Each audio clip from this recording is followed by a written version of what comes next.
Ok, í dag ætla ég að fara yfir seinustu viku í markaðinum. Ég ætla að fara öll trade sem ég tók. Ég tók 3 wins, engin losses, ég var undefeated on the week. Þannig að dempum okkur í mánudaginn. Förum hér, maður sjá. Hérna förum kl. 9. Ok. Eins og sjá að við erum frekar nálagt. Ég ætla ekki að vera á microchartinu, ég ætla að vera á minichartinu hér. Eins og sjá að við erum, hér all time highs og við erum frekar, við erum alveg ennþá í all time highs hér.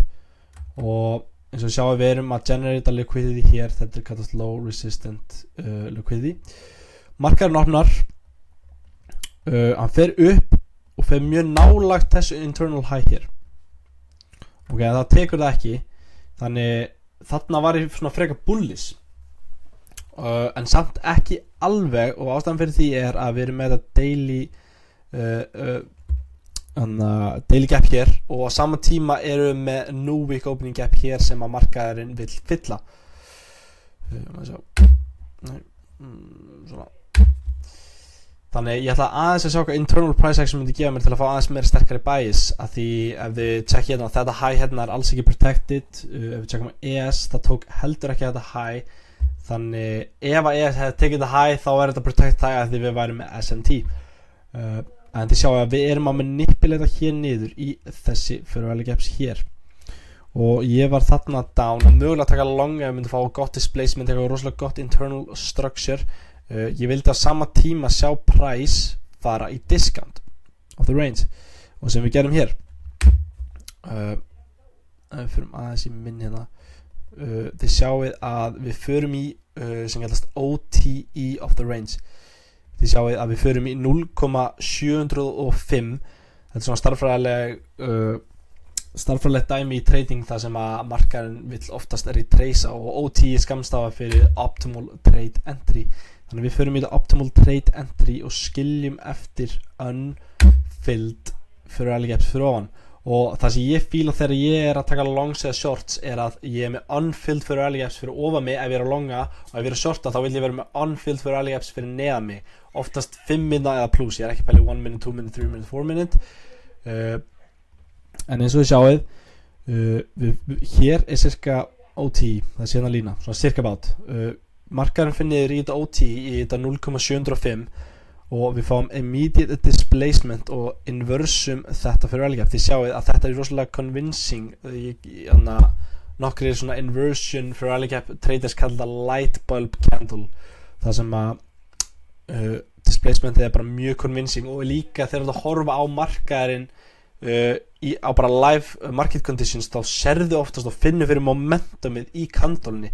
Þið sjáuð ekki momentumið í kandlunni, en ef þið myndið horfa á live chartið þegar þetta kandl var að forma, þá myndið þið taka eftir momentuminu, og það er nákvæmlega það sem þú vilt sjá. Og það sem ég var að gera hér er að ég var að bíða eftir einhvers konar retracement aðeins niður svo ég myndi fá betra entry, að því þetta internal high hér, þetta er my break-even spot, og ef þú ert að market ordera inversions mjög nálægt break-even spotinu, þá ertu oftast að fara að enda break-even. Og ég var líka að bíða eftir limitinu mín að vera hitt til þess að fá positive RR, eins og ég var að targeta þetta high hér og þetta er negative RR. Ég myndi þá þurfa að pusha að minnstakosti 1-to-1 ef ég hefði market ordera hér, en ég var að bíða eftir að fá retracement í þetta 1 minute. En við tókum internal highið áður en að við pullum tilbaka, þannig ég er ekki lengur að fara, ef markaðurinn myndi fara í þetta 1 minute þá myndi ég ekki taka tradeið, að því við erum búin að sweepa internal high. Sama með ef að ES tekur þetta internal high þá er ég ekki að fara að taka þetta.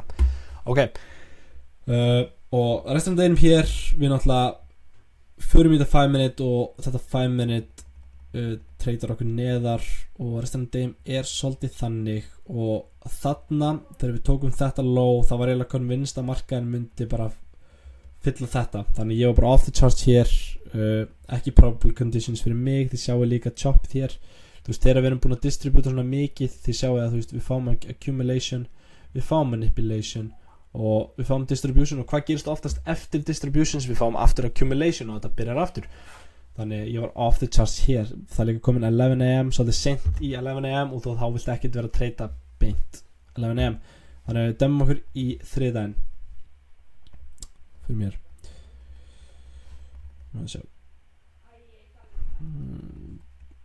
11 AM opnar eftir smá. Þið sjá að við erum byrjaðir að fylla þetta new week opening gap. Ok, og við fyrir hér í 9 AM. Ég var bearish þangað til að við myndum fylla allt new week opening gapið. Þannig að við tekum allir línu hér og ég delete þessu. Þá þessi lína hér my draw. Þannig að það sem ég vildi sjá í market open er að við myndum accumulata í London hér og að við skildum að manipulata upp í einhvers konar efficiencies og fá svo trade niður. Og það nákvæmlega það sem gerum. Við fáum manipulation upp í open. Þið sjá hérna 930 fáum manipulation upp og maður sjá. Og svo fáum við hér maður sjá, byrju. Svona, já. Svo fáum við hérna við fáum internal manipulation. Þá erum við strax komið meira structure on the lower time frames. Þú veist, við erum búin að retracea upp í náttúrulega higher time frame higher time frame PTRA sem eru þessi 4 hour hérna vinstra megin við okkur. Og en á sama tíma er mjög erfitt að reyna að katsa einhvers konar reversal ef þú ert ekki með internal price action para með higher time frame PTRA-inu. Þannig sjá að við manipuletum upp í higher time frame PTRA, fáum strax internal price action hér og eins og við sjáum við inversion þetta hérna inversion. Ok, fáum inversion fair value gap hér og ég fer short maður sjá. Já, ég fær short hér og við tökum þetta internal low hér þar sem ég fær break even og ég enda break even eitthvað á bingo. Ok, bara 1, 2 og bingo. Þannig við förum upp myndum SMT hér. Ok, fáum SMT hér. Þannig ég var down að taka annað short og ástæðan líka fyrir eins og ég hef sagt að ef ég er að shorta þá vill ég vera með unfilled fyrir value gaps. Eins og sjáu, þetta hérna er unfilled 15 mínúna, mjög unbalanced range þetta hérna leg. Þannig við fáum þetta SMT hér, SMT divergence hér. Ok, við fáum þetta 2 minute inversion fyrir value gap. Ég tek alltaf highest time frame inversion á hverju einsta leg sem ég er að vinna með. Í þetta skipti er ég að vinna með þetta leg hér. Ok, 1 minute var ekki highest time frame inversion, ekki 2 minute var það, en þið sjá að við erum ekki með neitt 3 minute, þannig 2 minute var hægsta. Við fáum þetta inversion hér, en ég var ekki alveg nógu confident, þannig ég var að bíða eftir CISD að við myndum fá CISD hér eins og við gerðum, eða við fáum líka market structure shift hér. Þannig ég fer short hér og fer break even á þessu unfilled og er að pusha bara 1 to 1. Ok, ég er með stoppið mitt á body hérna og er að pusha 1 to 1 og boom. Þannig þarna er ég break even on the day. Ég meira að ég enda í smá plus af því fyrsta tradeið var minna risk, þetta var meira risk on. Þannig pushaði 1 to 1 hér, mjög fínt, mjög gott trade. Þannig að hoppum í miðvikudaginn. Má sjá. Tjekkum að ég tók ekki trade á miðvikudaginn manni. Þið sjá við erum búin að fylla þetta new week opening gap og þið sjá þessi vika er búin að vera rosa mikið bear market. Og ég ætla að útskýra endan á vídeóinu af hverju sem halda við sem að byrja á nýrri bara nýju krassi eða nýju bear marketi í bara overall markaðinum. Þannig förum hér í 930 open. Ég er enda bearish, það er ekkert sign að við séum bullish. Við erum að disrespekta higher time frame PTRAs basically. Við erum enda að respekta daily en ég ætla bara að sjá hvað internal price action myndi gefa okkur hér. Eins og sjá að við opnum og við byrjum bara að displacea mjög harkalega upp. Eins og sjá að ég var possibly til að taka einhvers konar longs en það var eiginlega, þú veist, ef þú myndir taka longs frá einhvers konar retracement þá myndir þú að minnstakosti vilja sjá price fara í discounted 5 minute, fattuðu mig, af því ef þú ert að taka longs einhvers þar inn í þessu legg hér þá lowið svolítið, eða þar sem þú pleysa stopplásið þitt fyrir eitthvað svona unprotected af því þú ert með unfilled 5 minute beint fyrir neðan stopplásið þitt, ok? Þannig að þú ert að leta einhvers konar longs hér, þú veist, ég veit ekki, þú myndir taka bara 1 minute CISD hér, þú myndir það beyond the price pullari innan breaker, fattiði mig, þú veist, það myndi virka hér, en eins og ég segi, þú veist, F setups mun alltaf virka, skilur, en þú vilt samt bara alltaf treyta A plus setups, fattiði mig, þau eru með higher win rate, þó að bara vestu setupin known to mankind munur alltaf einhver tíman virka, þá verður þau samt að sleppa þeim og passa þeim. Þannig ekkert trade frá mér á miðvikudeginum, maður sjá, við byrjum að displacea ofar, förum fimmtudaginn, maður sjá, búm, fáum hérna 930 og fáum rosa mikið dump hér og spólum aðeins tilbaka. 930 innmitt, maður sjá, já,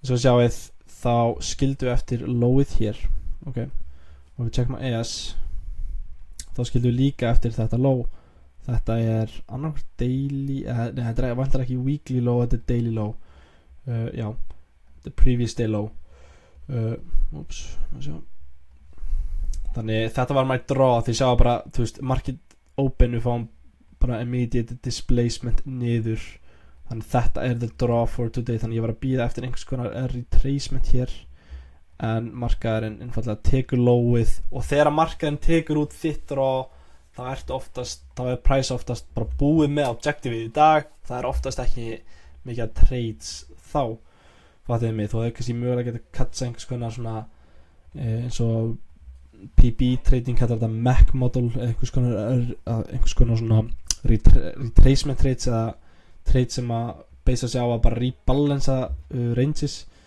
þannig þú hefði kannski getað, þú veist, longa þetta 5 minute hér, einhvers konar að targeta þetta 15 minna, það hefði mögulega verið eitthvað trading idea, en eins og ég segi, svona trading setups eru bara mjög unprobable, fattiði mig, þú veist, sjá þetta price action, þú veist, þetta ástæðan okkur ég var ekki í markaðinum, þetta var ekki condition sem að þú vilt treyta í. Þannig að hoppum í föstudaginn, þar tók ég rosalega gott trade, mjög gott trade, förum hérna í föstudaginn, maður sjá, ég bara skipaði allt hérna, spólum við tilbaka, förum hérna nýju. Ok, ég ennþá bearish, bara ég sækist bara í næsta draw og næsta draw. Draw í dag var basically bara þetta low og þetta low, og við checkum að ES að við erum búin að taka þetta low, en það þýðir ekki að við séum strax bullish, ég myndi þurfa að sjá higher time frame PTRs vera disrespected til að forma þá bullish bias, en þó við tökum einhvers konar svona low, þá verð ég ekki bara strax með flip bias, það bara næsta objective, það bara næsta low, fattiði mig. Þannig ef við checkum á Nasdaq, þannig að verður bara leitast eftir einhvers konar retracementi, og fyrir maður sinna í market open, maður sjá, búm, þið sjáum við fáum immediate, þetta rosalega svona light bulby, við skal fattiði mig, þegar markaðin opna svona harkalega niður í 8 dráinu, þá mjög líklegt að þetta market open dump muni halda áfram, ok, og þess að sjáum að við retracum hér og opnum upp 15 minna, ég vildi sjá okkur treyta í þetta 15 minna, fá einhvers konar svona trade, ok, þetta var my trading idea, og það er nákvæmlega það sem við gerðum, við ætlum að tegna línu hér, þetta 15 minna fyrir early gapið, gerum svona, við förum upp eins og sjáðu, og við tökum ekki út, við förum ekki í 15 minna fyrir early gapið, og við myndum ekki equal highs, ef við checkum á ES, þá fórum við þetta 15 minna, eins og ef við förum á 15 minna charti, þá þetta 15 minna bearish fyrir early gap hér, ok, og SMTs inn í fyrir early gaps eru alltaf mjög sterk, mér finnst þau alltaf rosalega sterk, þannig við fengum SMT hér, en máli þetta mjög mikið svona relative equal high sem smá creepy, það það og ég copy-tradaði ekki þetta trade á alla akkantana mína út af þessum relative equal highs, þannig ég ákvað að slökka copy-traderinu mínum og trada bara einn account. Svo sjá, highest time frame inversionið var held ég 5 minute. Þið sjá, boom, við fáum 5 minute inversion. Ég fer short hér, ég place stop loss mitt á þennan propulsion block hér, sá sem tradaði upp í orderblokkinu propulsion blokkið, þannig ég place mitt short position hér og fyrir break even á þessu low hér. Og ástæðan, ég slökkti á copy-tradinu mínum, þannig ég ætlaði að skjóta aðeins meira for the stars, ég ætlaði að shoot for the stars og ætlaði að halda every single contract í þetta daily low. Ég ætlaði ekki að taka neitt parcels, en ef ég hefði verið að copy-trada akkantana mína, það hefði definitely tekið parcels í 1-to-1, 100%, ok? En af því að ég var bara að trada einn account, þá gerði ég svona, ég held every single contract hér, og svo sjáum við fyrir hérna að þannig er break even og málið ef að ES myndi taka þetta low þá var ég líka out, þannig boom, svona það var næstu 2 hour geggja trade, geggja vika og ef við kíkjum svo aðeins á vikuna núna þetta búið að vera frekar mikið bear market, ok, svo sjá, ég ætla að fara aðeins úr replayinu, ég ætla að lífa replay. Það margir sem við vilja meina að við sem að byrja í nýju bear market í markaðinum, eins og að sjá að við vorum að inversa weekly fyrir velgjafi og ástæðan fyrir því að það vilja margir meina að við séum komin í aðra búblu eins og til dæmis .com búblu árið 2000 þegar hún sprakk þegar við vorum að overvalue á internet stocks og sama tíma núna vilja fólk meina að við séum að overvalue á AI stocks. Til dæmis frægur shorter eða frægur investor í Wall Street, hann Michael Burry sem shortaði húsnæðismarkaðinn 2008 var að opna nýtt shorting position á gervigreinda giants í markaðinum Nvidia og Palantir. Og ef við tjekkum Nvidia er búin að eiga frekar vonda viku, því sjáum við að fyrir mér down 9% og þú veist það var downast í 14% á einn tímapunkt í vikunni, þannig sjáum hvað markaðurinn mun opna á mánudaginn og hvort við séum hvort að búblan sé að springa, en ég meina ef að búblan springur þá ég að fara að dæla í portfólíu mitt, ég mun bara keep buying the dip, fattiði mig, ég mjög heavy í þessum tech stocks, þannig já, ég low-key bara vona þessi búbla springur svo að bara öll hlutabréfin fari á afslátt og maður getur keypt bara meira og meira og meira. Þannig já, þetta var trading recapið fyrir þessa vikuna og já, bara takk fyrir mig.